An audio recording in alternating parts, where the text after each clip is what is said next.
यही बताना था हमको हालत जो भारत देश की। आप सभी ने भी तो है आंखों से यह सब देख ली। अरे सबको आशीष है, सबको प्रणाम है, अरे सबको सलाम है, सबको राम राम है।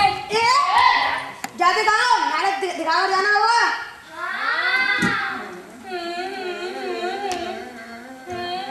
कितने सारे दर्शक आए, क्या क्या आशा मन में लाए। अरे अच्छा सा एक नाटक देखें और खुशी से घर को जाए।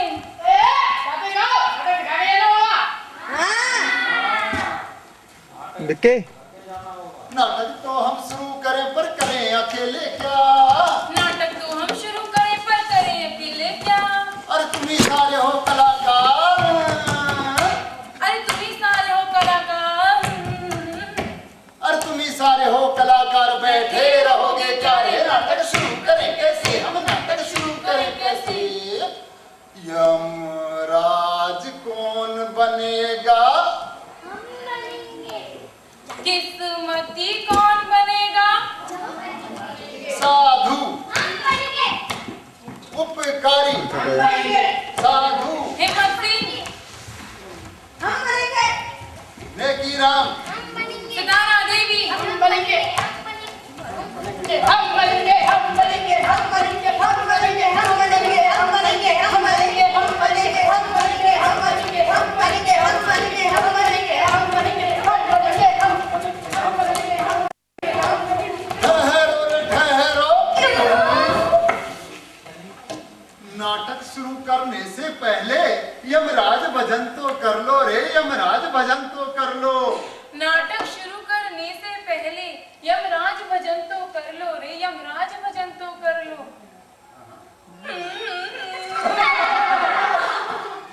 हे यम के भजन से डाकू बने मंत्री, डाकू बने मंत्री। यमराज भजन से चोर ने गति पाई।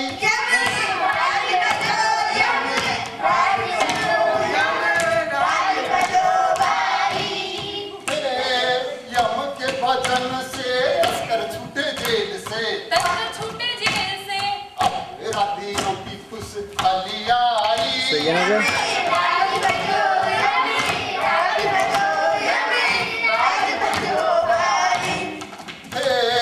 यम के भजन से घोटाले हुए देश में, घोटाले हुए देश में। यमराज की ध्वजा और फहराई। हरा लग रहा है लेने। नहीं वो तो लाल ही है, कोई दिक्कत नहीं। देखो यम के भजन से रेप कर ओरिजिनल ही है वो तो। रेप करे बरी हुए। हो सीना ताने लुटे वही वही।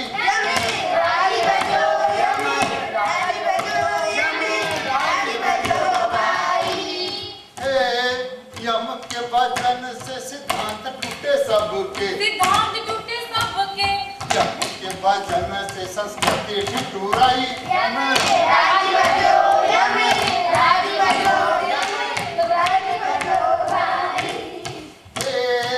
यम के भजन से हवाले घोटाले हुए, हवाले घोटाले हुए। राजनेता ताराचंद देते जम भाई।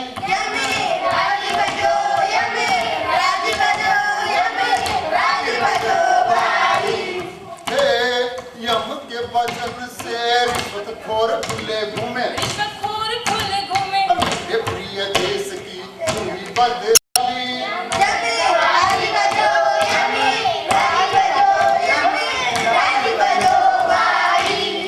आओ सब मिल गाएं जय जय यमराज की।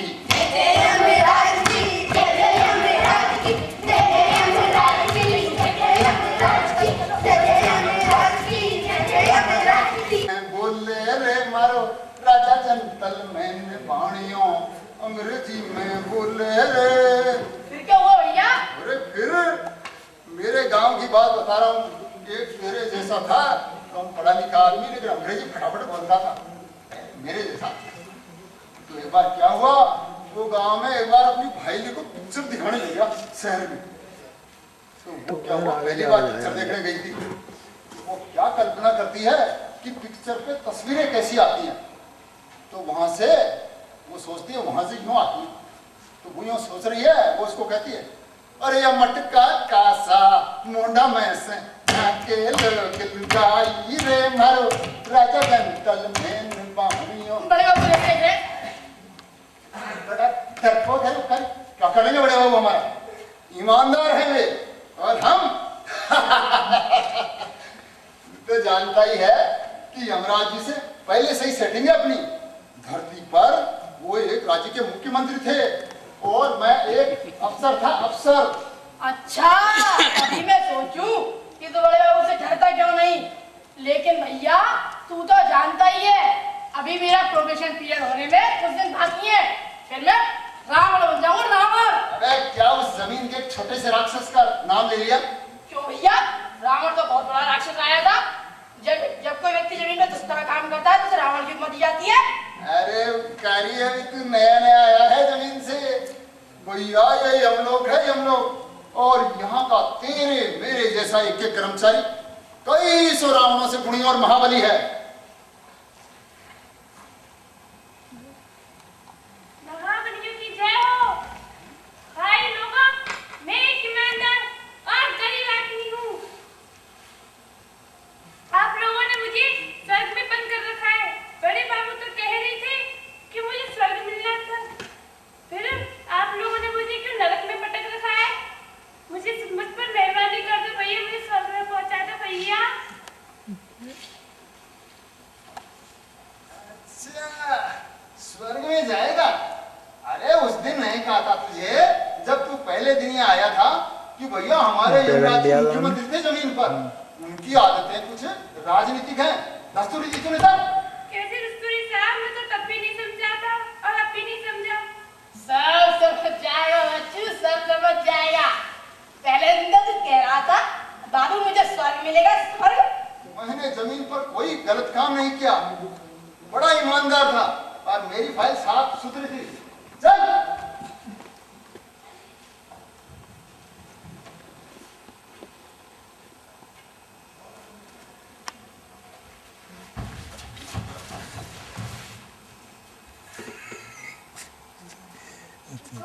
बड़े बाबू, ये जमीन का देव कतरा टाइगर है, इसने अपने जीवन में कोई अच्छा काम नहीं किया, हमेशा लोगों की जेबें काटी है, यह इसकी बदनामी है।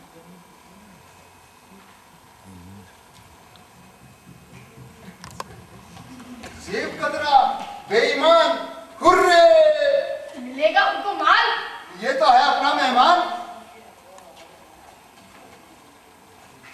अरे जी बड़े बाबू। मैं लंच में जा रहा हूँ, ये पत्रावली संभाल कर रखना। लंच से आकर साहब के सामने इसे पेश करूंगा, वो ही इसका निर्णय करेंगे। किस्मती जी बड़े बाबू। ये बहुत खतरनाक अपराधी है, इसका ध्यान रखना कहीं भाग ना जाए। आप निश्चिंत होकर जाएं बड़े बाबू, हम हर चीज का ध्यान रखेंगे।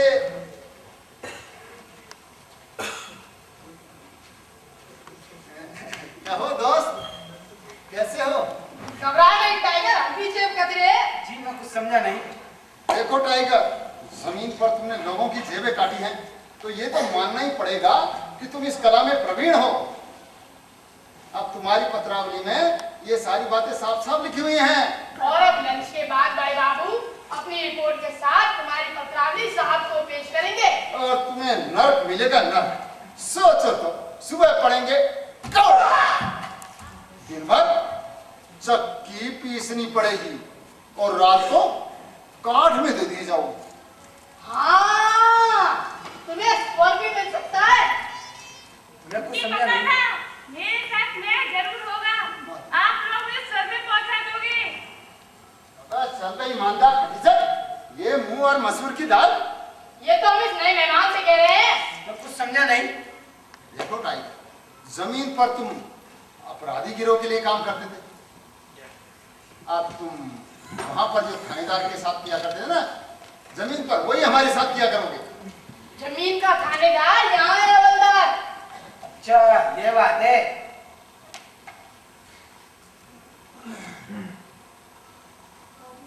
और वाह भाई वाह, तुम्हारे पास रुपए? ये तो बताओ भैया, ये रुपए तुम लाए कहां से? अरे भाई अब आप लोगों से छुपाना क्या, आप तो अपनी ही बिरादरी के आदमी हैं।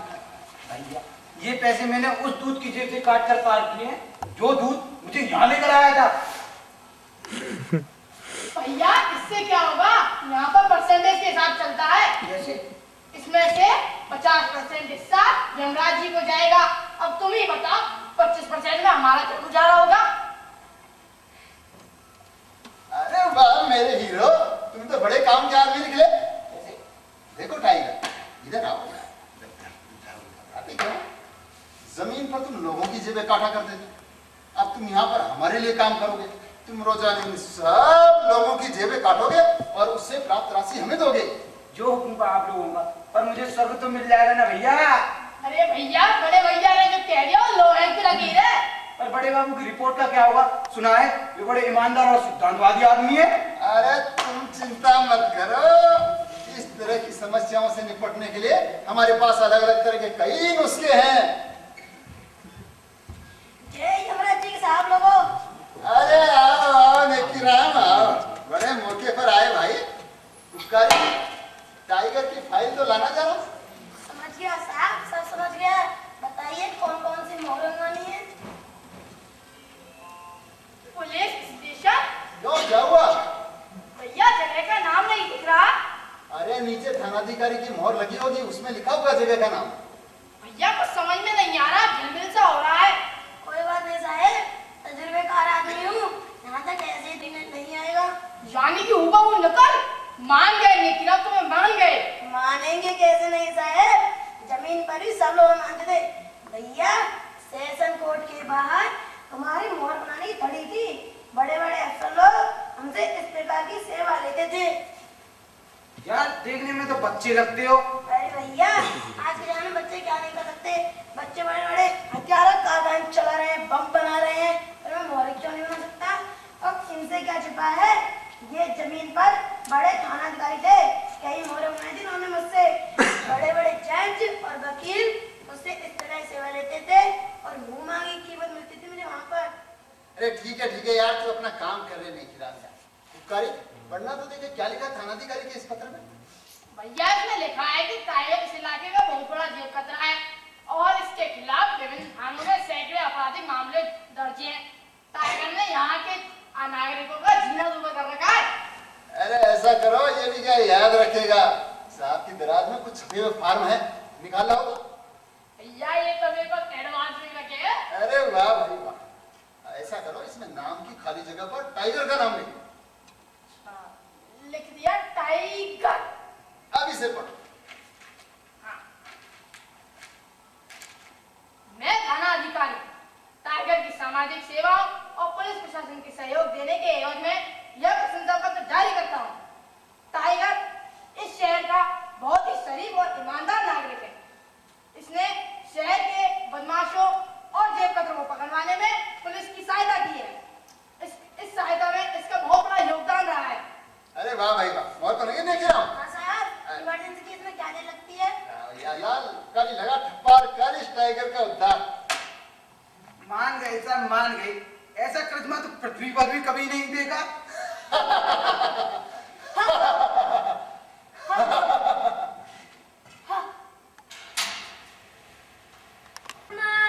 टाइगर हाजिर हो।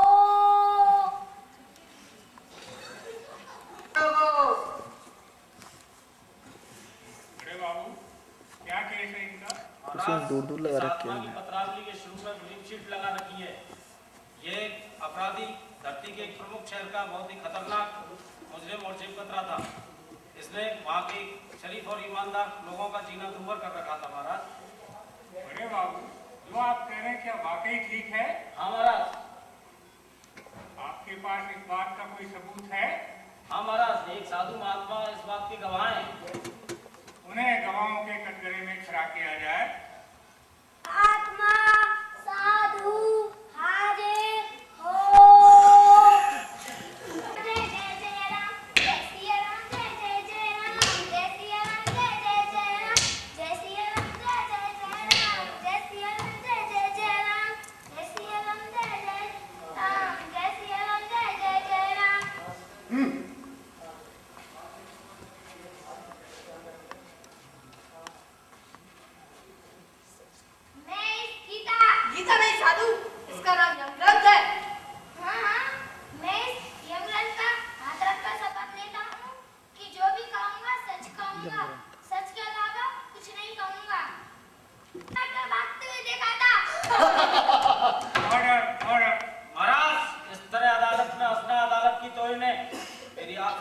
चाहते हैं कि अनुशासनहीन आत्माओं और कर्मचारियों के विरुद्ध एक्शन लिया जाए।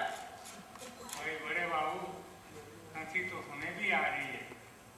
साधु महात्मा और पिक्चर, हीरो हीरोइन, कुछ जमने वाली बात नहीं है।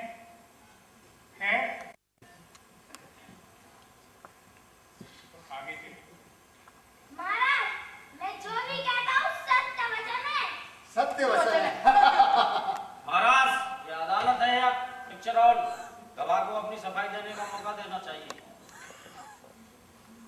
साधु और पिक्चर, हीरो हीरोइन जमने वाली बात नहीं है। इसलिए हवलदार जी महाराज। सेवादार की क्या गतिविधि? ये करता हूँ महाराज, कौन सी बात है, दूरबीन रही, धरती पर आराम से देख लूंगा सब कुछ।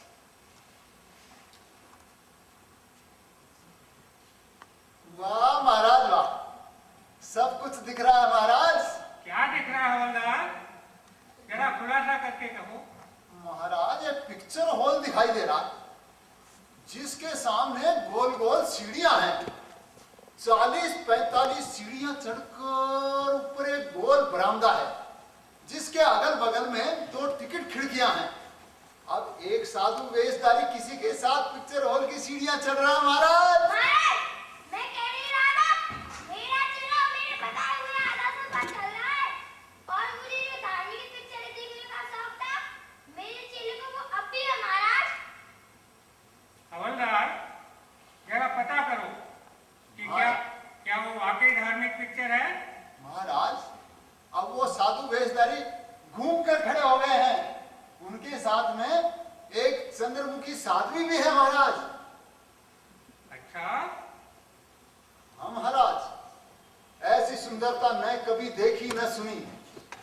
साध्वी है चंद्रमुखी, रंग चांदी सा, रूप चंदन सा, अरे सिर से पैर तक जैसे सांचे में ढली हुई, बड़ी बड़ी मद भरी आंखें, लाल लाल पतले अधर, नुकीली चिबुक, उठा भरा वक्ष,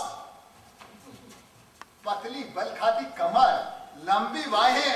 जब वो चलती है महाराज तो लगता है सारी दुनिया डोल रही है। अरे हवलदार, जी महाराज। क्या होर्डिंग पे और भी कुछ लिखा है?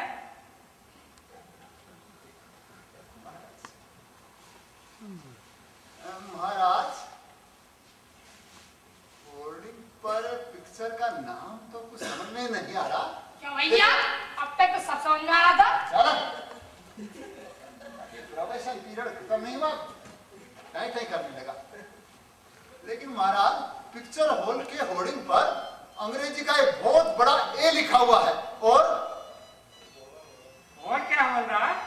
और महाराज, एक खूबसूरत युवती की मजेदार तस्वीर भी है होर्डिंग पर। अच्छा, तो लाओ दूरबीन मुझे दो, मुझे ही तो न्याय करना है।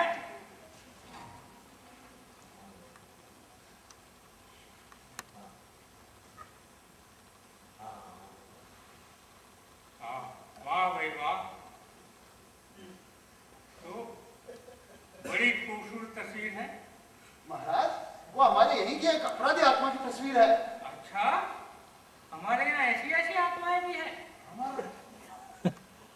आप कहो तो उसे हाजिर करो अभी। उस आत्मा को हाजिर किया जाए। सितारा देवी हाजिर हो।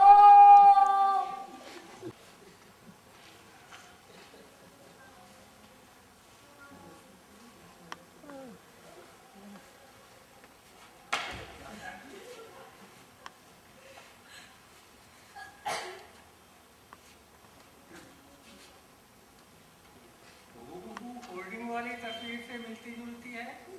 क्या आपकी कोई डुप्लीकेट है बच्ची बात? नहीं महाराज, वो तो मेरी पिक्चर का एक सीन है। अच्छा, हाँ महाराज, गोल्डन जुबली पिक्चर थी वो मेरी, द बर्निंग हार्ट। देखिए ना, कितनी सफल पिक्चर रही वो मेरी। मगर वहाँ की घटिया, वहाँ ना समझ सरकार ने उसे अडल्ट पिक्चर माना। It's so humiliating, you know. काश ऐसी प्रेरणास्पद पिक्चर हम भी यहाँ देख पाते। आप चिंता न करें महाराज, अब हम यहाँ पर भी ऐसी पिक्चरें बना सकेंगे। अब हमारे पास पिक्चर की हीरोइन है, विलेन है और हीरो भी है महाराज। क्षमा करें महाराज, हम यहाँ पर न्याय करने के लिए एकत्रित हुए या पिक्चर बनाने के लिए। आप मुकदमे पर आए महाराज और इस टाइगर के जुर्मों को मद्देनजर रखते हुए इसे नरक की सजा दें। ठीक है बड़े बाबू, आपके द्वारा प्रस्तुत किया गया झूठा और अयाद साबित हुआ है, इसलिए पहले इसका निर्णय करना जरूरी है।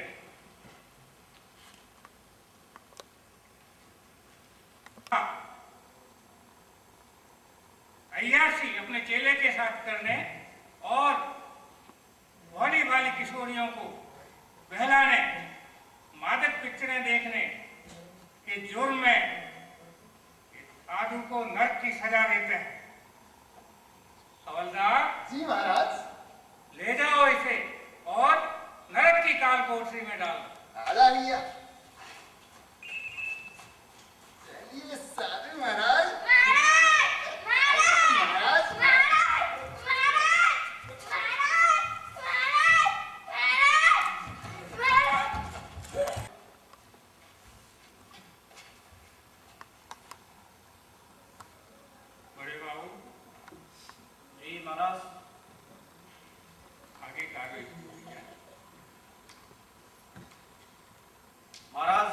अपराधी टाइगर सजा से बच नहीं सकता। इस फाइल में जमीन के थानाधिकारी की रिपोर्ट है जिसमें इसके जुर्मों का पूरा चिट्ठा मौजूद है। मेरी अदालत से दरखास्त है कि इस जुर्मों को मद्देनजर रखते हुए इसे नरक की सजा दी जाए। महाराज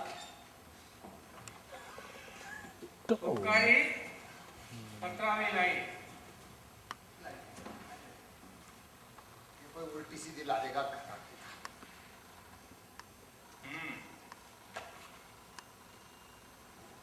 बड़े बाबू जी महाराज, इसमें तो थानाधिकारी का प्रशंसा पत्र लगा हुआ है, जरा आप पढ़िए तो। प्रशंसा पत्र महाराज? पढ़ के सबको सुनाइए। प्रशंसा पत्र। मैं थानाधिकारी टाइगर की सामाजिक सेवाओं और पुलिस प्रशासन को सहयोग देने की एवज में यह प्रशंसा पत्र जारी करता हूँ कि टाइगर इस शहर का एक बहुत ही शरीफ और ईमानदार नागरिक है। शहर के जेब कतरों और बदमाशों को पकड़वाने में एवं पुलिस की सहायता करने में इनका बहुत बड़ा योगदान रहा है। अब तो साबित हो गया बड़े बाबू कि टाइगर एक नेक और शरीफ आत्मा है, इसलिए अदालत इन्हें ससम्मान स्वर्ग भेजने का हुक्म देती है। हवलदार जी महाराज। इन्हें स्वर्ग में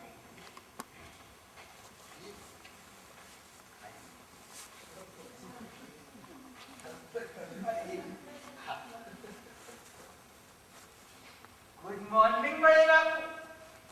नमस्कार।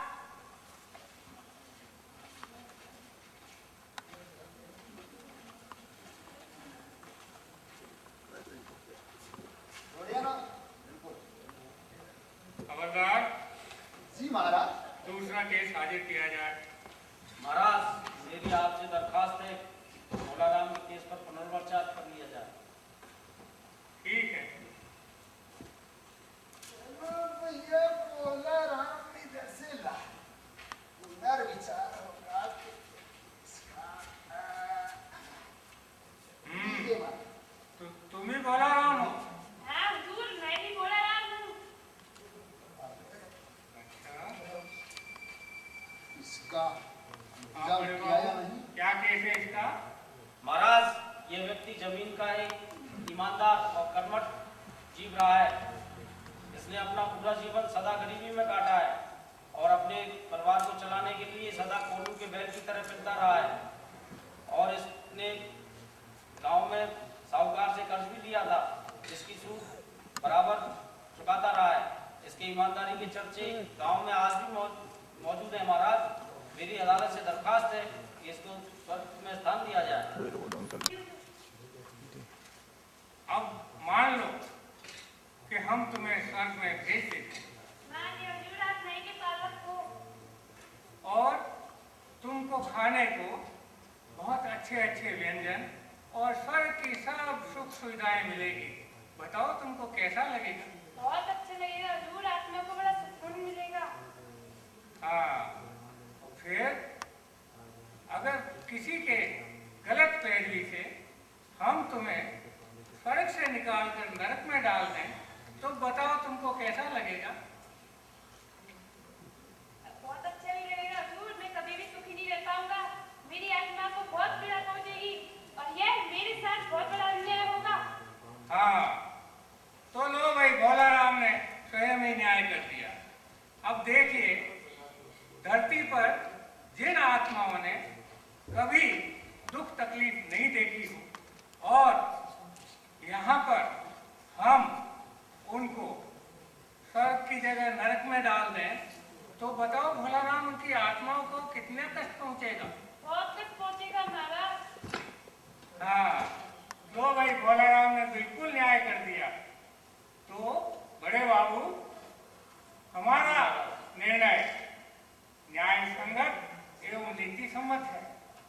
हमने भोला राम को जो नरक में भेजने का आदेश दिया वो बिल्कुल सर्वथा उचित है, क्योंकि भोला राम को शुरू से धरती पर से कष्ट सहने का आदि है, अनुभव है। इसको नरक में भी कोई तकलीफ नहीं होगी, इसलिए हम इन्हें ससम्मान बाइज्जत नरक भेजने का आदेश देते हैं। हवलदार जी महाराज। इन्हें ले जाओ और ससम्मान नरक में पहुंचा दो। चलो भैया,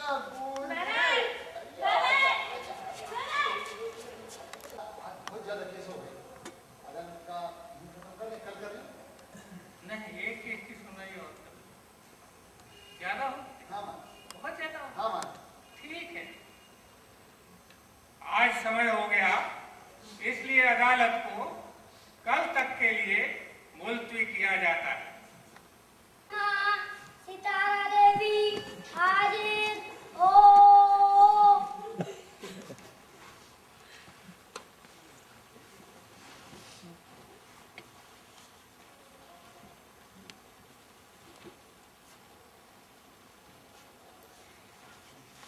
लिखा है, इसमें साफ साफ लिखा है कि सितारा देवी जो शक्ल एवं सूरत से भोली एवं मासूम लगती है, ये तस्करों के अंतर्राष्ट्रीय गिरोह की बहुत बड़ी एजेंट थी और देश में विदेशी ताकतों की घुसपैठ में इनका बहुत बड़ा हाथ था। लेकिन महाराज, ये धरती पर फिल्मों की एक बहुत ही सफल नायिका रही हैं। महाराज, इस तरह बीच में हस्तक्षेप करना अदालत की अवमानना है। Order, order. बड़े बाबू, तथ्यों को छुपाना न्याय का गला घोंटना है, इसलिए इस तरह की बात उचित है। आपको कुछ और कहना है? महाराज, ये तस्करों की बहुत बड़ी एजेंट थी और एक इस फिल्म में फिल्म निर्माता ने इसको तस्करों के एजेंट का रोल दिया था, जिसमें इनकी फिल्म चल निकली। चल ही नहीं निकली महाराज, वो तो उस वर्ष की सर्वश्रेष्ठ फिल्म थी और इतना ही नहीं, सर्वश्रेष्ठ अभिनय के लिए मुझे स्वयं राष्ट्रपति के द्वारा सम्मानित भी किया गया प्रभु। अच्छा,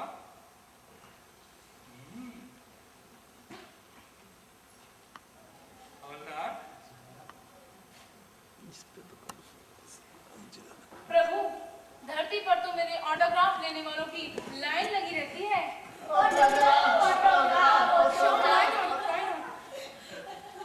Why not? ऑर्डर।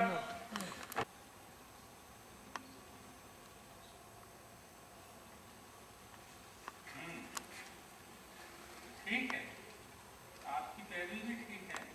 अभी हम पत्रावली को देख रहे हैं, इनकी उल्लेख नहीं है कि ये कोई तस्करों के गिरोह की एजेंट थी।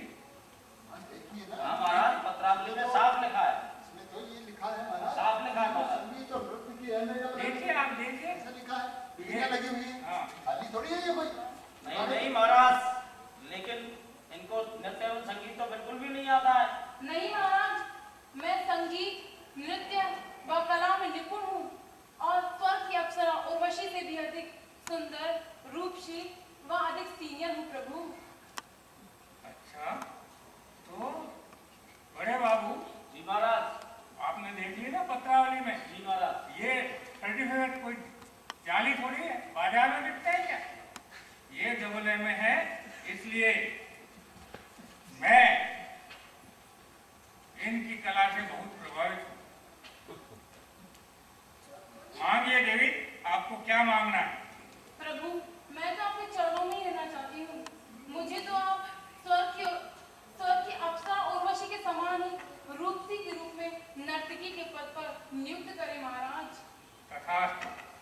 हम आपकी कला और संगीत के ज्ञान को देखते हुए, आपकी प्रतिभा की सराहना करते हुए हम आपको हमारी रंगशाला में नर्तकी के पद पर नियुक्त करते हैं। आपकी बड़ी और आपको सभी कैबिनेट स्तर के देवताओं की सुविधा मिलेगी तथा आपको सम्मान स्वर्ग में भेजने का यह अदालत हुक्म देती है। लेकिन प्रभु, इस प्रकार की नियुक्ति का तो कोई प्रावधान है ही नहीं, ना ही हमारी सभा में कोई ऐसा पद है। लेकिन तो क्या हुआ जनाब? क्या आप चीज शुरू में होती है? क्या नियम का कानून आदिकाल से बन जाता है? घबराओ नहीं, हम तुम्हें बोलने का अधिकार देते हैं। वाह, आप अपना वक्तव्य जारी रखें। प्रभु, यदि पुराने नियम का कानून प्रचलित समाज में मौजूदा आवश्यकताओं के अनुकूल नहीं रहते हैं तो उन्हें परिवर्तन किया जाना उचित होता है। नई आवश्यकताओं के अनुसार यदि नए नियम बनाने की एवं वर्तमान नियमों संशोधन की मांग होती है तो ऐसा किया जाना धर्म और नीति के सम्मत होता है, और यही सब राजनीति है प्रभु। That's all.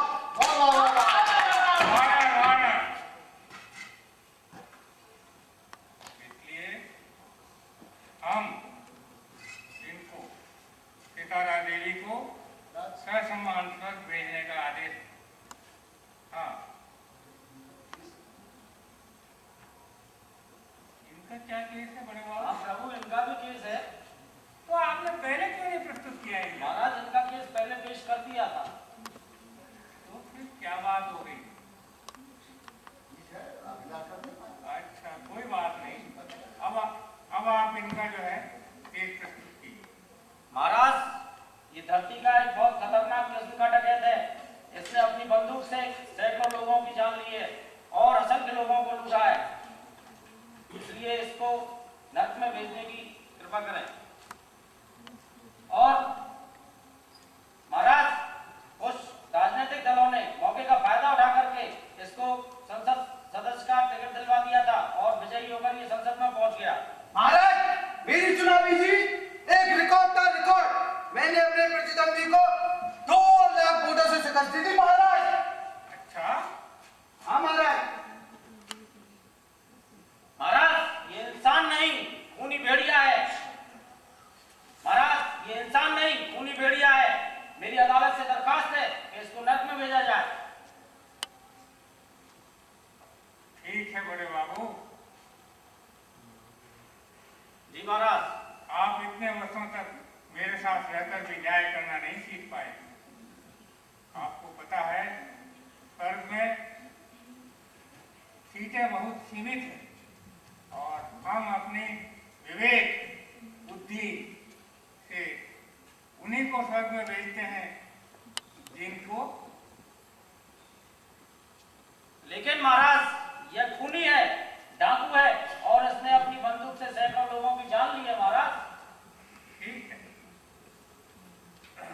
हवलदार,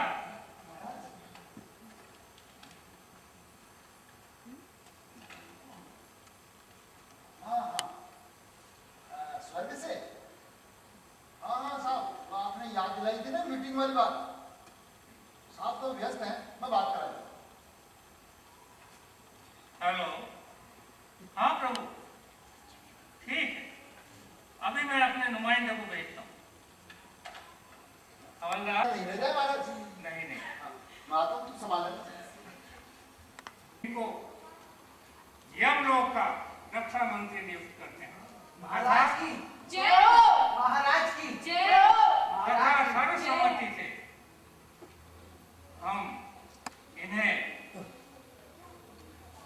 ससम्मान स्वर्ग में भेजने का आदेश देते हैं। उपकारी ले जाएंगे स्वर्ग। वाह प्रभु, वाह, धन्य है। क्या न्याय किया आपने प्रभु, क्या न्याय अदालत का समय हो चुका है, इसलिए कल तक के लिए अदालत मुलतवी की जाती है। अरे वाह वाह, दूध गर्मा गरम दूध। अरे बेटा बदलू। जी मालिक। बेटा वो बर्तनों की नाली के पास मदमान में जो बर्फी है वो बड़ा तो नहीं। क्या करेंगे मालिक उसका? वो तो 2 महीने पुरानी हो गई है। उसमें से आज तो चीटियां उठा कर ले गई और बाकी के लिए उसमें बड़े कीड़े और चीटियों में जोर आजमाइश चल रही है। अरे देखो इंस्पेक्टर के बच्चे ने सुन लिया तो रेट से दुगने पैसे ले जाएगा। कौन इंस्पेक्टर मालिक और कैसी रेट? अरे बेटा अब देख, मेरा तो अंतिम समय है, पता नहीं कब बुलावा जाए। अब तू ही वारिस है मेरे बाद में इस दुकान का। कैसी बातें कर रहे हैं मालिक? अभी तो आपकी जवानी है। अरे हाँ सो तो है भाई बेटा, लेकिन मैं कभी दुकान पे नहीं रहूं ना, तब की बात है। सरकारी विभाग का एक इंस्पेक्टर नहीं मालिक, इंस्पेक्टर।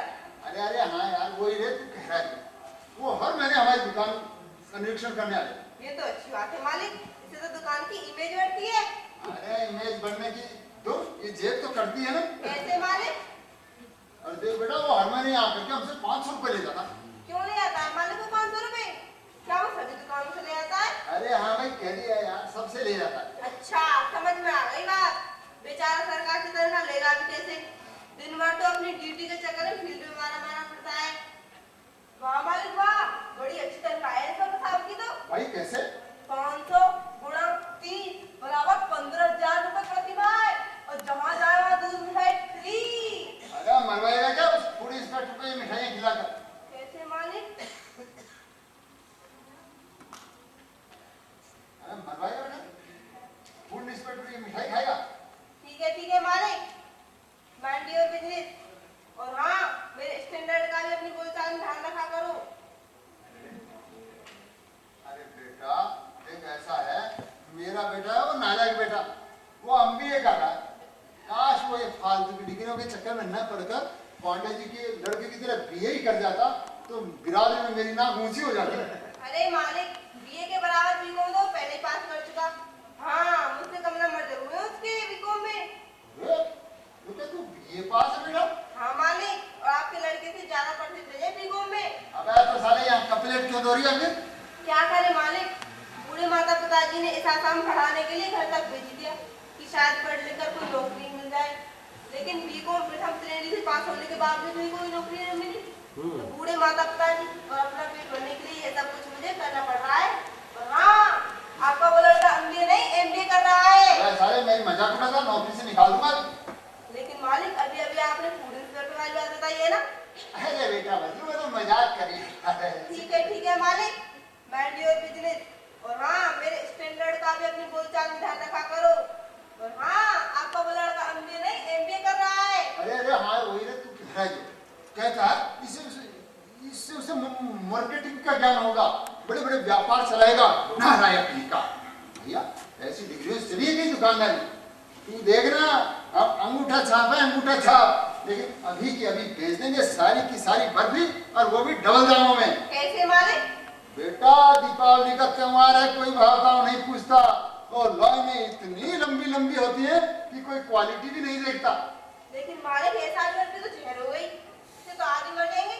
अरे बेटा मरेंगे तो कब जब वो खाएंगे मिठाई। क्या मतलब? बेटा इस कमर तोड़ महंगाई में लोग मिठाई खाने के लिए थोड़ी खरीदते हैं। मैं समझा नहीं।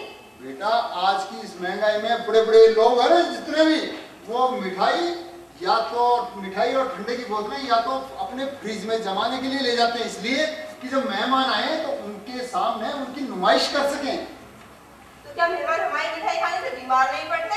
हाँ बेटा यहाँ पकड़ी तुमने बात। असल में ये मेहमान भी कहते बहुत नाम है बढ़िया बढ़िया से लगाया कौन है? मालिक ये भागेगा कैसे अब?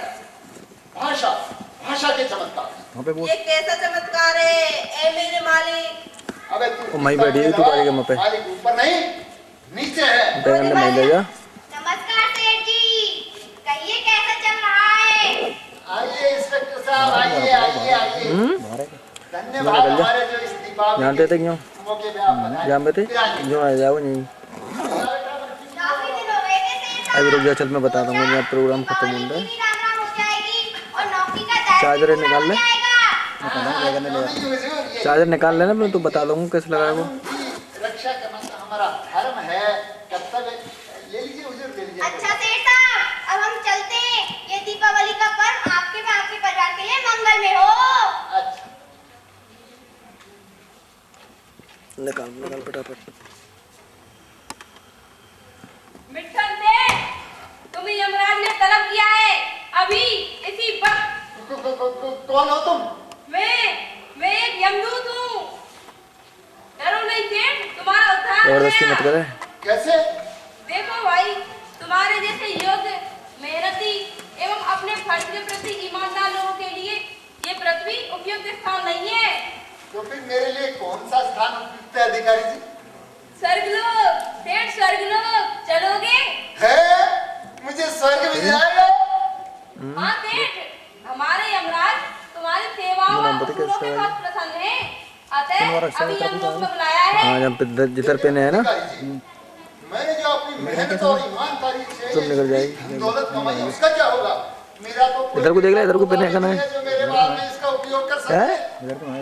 अरे जो पेन मारो स्ट्राइक बाई में घुस रहा है ना वो, बस तो फिर तुम वापस जाकर कर ले जा। सकोगे। जाओ और वहाँ बैठ लियो। अच्छा, ये बात है तो मैं भी लाता।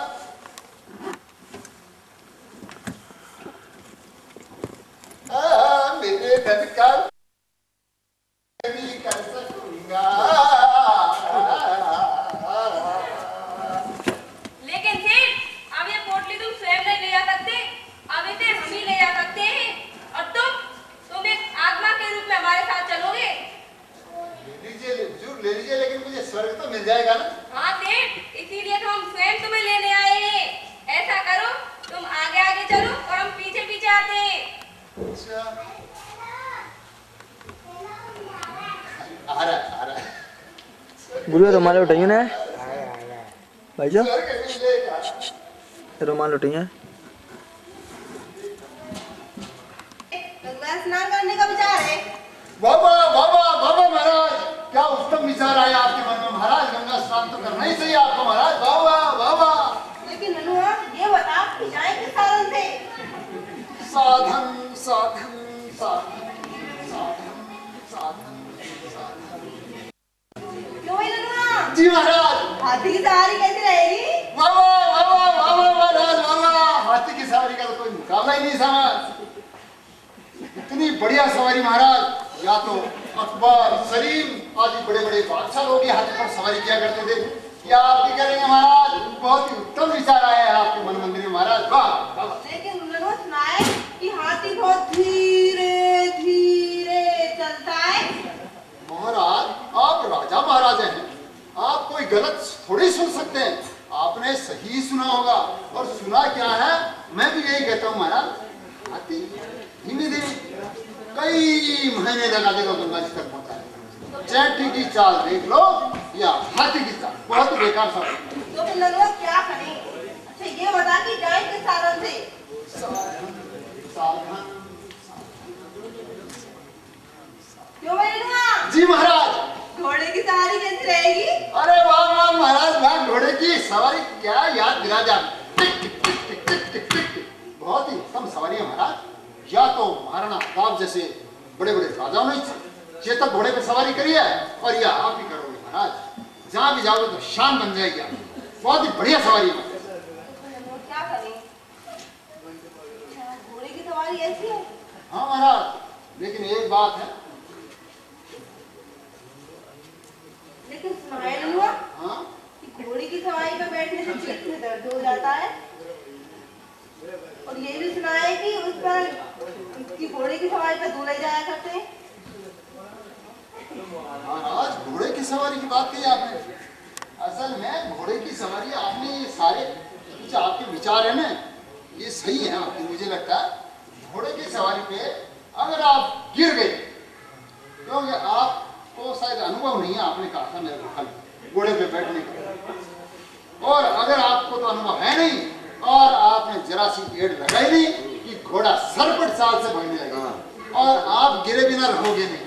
और यदि आप गिर गए तो हड्डी पसली टूटे बिना रहेगी नहीं, और यदि हड्डी पसली टूट गई तो मैं आपकी चाहे कितने भी महीने तक मालिश करता रहूं। अरे हटक, मालिश करने का समय होता तो भाग जाता है। अच्छा ये बता कि जाए किस साधन से? साधन का जहाज है वो, और लंबे लंबे लंबे मरेगा क्या? महाराज लंबे लंबे तक भटका हुआ आपको तुरंत गंगा जी पहुंचा देगा। लेकिन सुनाए डलुआ कि ऊंट पर बैठने से पीठ में दर्द हो जाता है। अरे वाह वाह महाराज, आप राजा महाराज हैं, आप कोई गलत थोड़ी सुन सकते हैं, आपने सही सुना है महाराज। असल में आप कह रहे हैं पीठ के दर्द की बात, पीठ धुल्लड़ हो जाएगी महाराज। एक बात बचपन में मैं मेरे गांव में ऊंट की पर बैठा था पीठ पर, वो अब तक दर्द नहीं गया महाराज, पीठ की धुल्लड़ हो जाएगी। ये सवारी बेकार है। बेकार महाराज, बिल्कुल बेकार सवारी है। तो अच्छा तो ये बता कि जाए किस साधन से? वाह वाह महाराज, वाह वाह वाह वाह, पालकी की सवारी का तो कोई मुकाबला ही नहीं महाराज। असल में पालकी की सवारी में तो कोई झंझट है ही नहीं, चाहो तो लेट कर जाओ, चाहो तो बैठ कर जाओ, चाहो तो खाते हुए जाओ, चाहो तो पीते हुए जाओ, कैसे भी जाओ महाराज, उसमें तो आराम ही आराम है सब तरह। लेकिन ये सुनाए डलुआ कि पालकी में तो दूसरी जाया करती है। महाराज आप राजा महाराज हैं, आप कोई गलत थोड़ी सुन सकते हैं, सही सुना महाराज, एकदम सही। असल में तो पालकी तो बनाई ही दुल्हनों के लिए है, और आप फिर जिस भी गांव में जाओगे ना हल्ला मच जाएगा, दुल्हन आ गई रे, दुल्हन आ गई रे। तो किसको पता है कि उसमें आप जैसे मूंछों वाले राजा नहीं बैठे। क्या करें? अच्छा अब सोच क्या करें? तो ये बता गंगा स्नान नहीं करे तो कैसा रहेगा? अरे वाह महाराज, वाह वाह वाह वाह, इसका तो कोई मुकाबला ही नहीं है। और फिर महाराज मैं तो कहता हूँ सब कुछ यही है, और आपके पुरखे थोड़ी कहते बने हैं कि गंगा स्नान करना जरूरी है। मैं तो कहता हूँ महाराज सब कुछ यही है, मन चंगा तो कटोरा नंगा। अरे नंगा रे बुद्धू, गंगा। जा भी कहाँ रहा हूँ? ससुराल, अपने ससुराल जा रहा हूँ। ससुराल में जब सब लोग मुझे इस घाट में देखेंगे तो लोगों पर रौब पड़ेगा, रौब।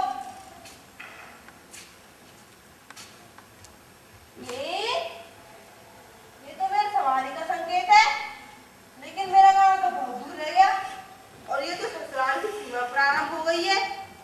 भला इस जमाने में गधे पर सवारी करना अच्छा लगता है, जो भी ससुराल में। खैर छोड़ो, कहीं बड़े बड़े गड्ढों से कोई शेर निकल के आ जाए तो।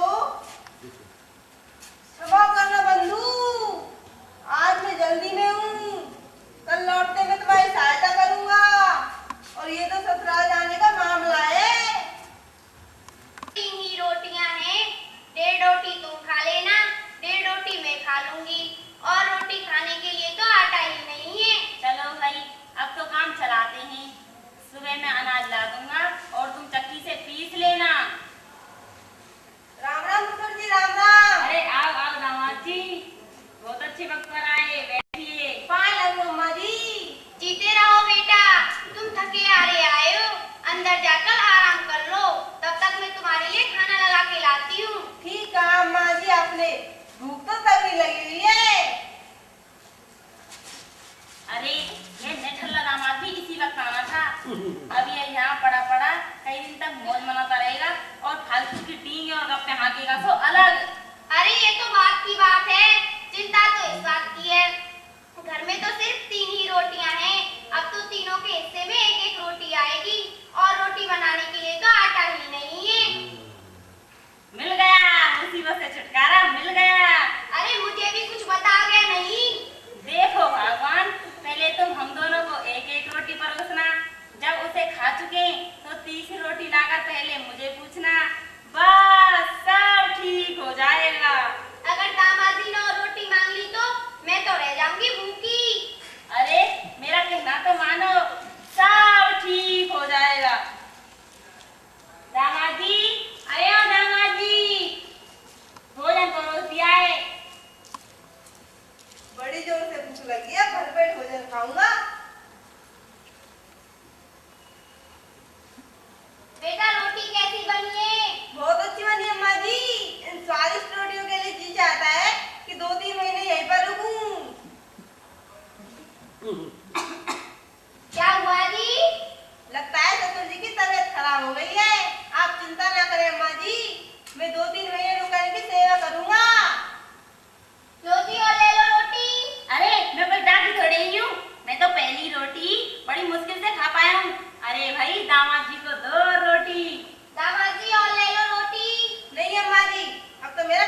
अन्नदाता की जय हो। अन्नदाता की जय हो। कहाँ से आए हो? वो महाराज पास ही हमारा डेरा है, बस वहीं से आ रहे हैं। कौन हो? हुजूर नट नटी हैं। कहाँ जा रहे हो भाई? हुजूर इस बस्ती में तमाशा दिखाने जा रहे हैं। क्या तुम्हें तमाशा भी आता है? हाँ हुजूर, क्यों नहीं। तो हम इस नटी का नाच ही देखेंगे। हाँ हाँ हुजूर, क्यों नहीं, क्यों नहीं। नहीं, मुझे नाचना वाचना नहीं आता। तो क्या करें?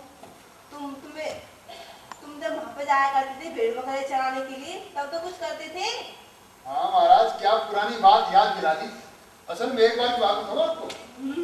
एक बार शादी से पहले इसके मन में क्या विचार आया कि मेला देखने अकेले ही जा रही थी मेरे छोड़ करके।